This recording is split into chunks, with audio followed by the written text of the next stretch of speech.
Hey guys, in this video I will show you how to read deleted messages on Snapchat. Alright, let's begin. First, open the Snapchat app on your iPhone or Android.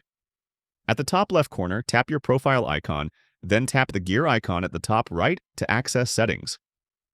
Scroll down until you reach the privacy control section. Under this section, select My Data. If you haven't logged in recently, Snapchat may ask you to log in again to access your data. Once logged in, you'll see an option to export a copy of your Snapchat information, including your chat history.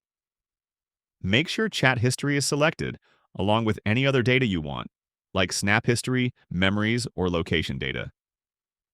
After selecting your preferences, tap Next. Then choose the range of data you want to export, such as the last week, month, year, or all time. After setting your preferences, hit Submit. Snapchat will prepare the export and send it to your email. Go back to Snapchat, tap My Data, then Exports, and select Download. So that's basically how you can read deleted messages on Snapchat. And that's it for this video. If you find this video helpful, please consider subscribing and leaving a like. Thanks!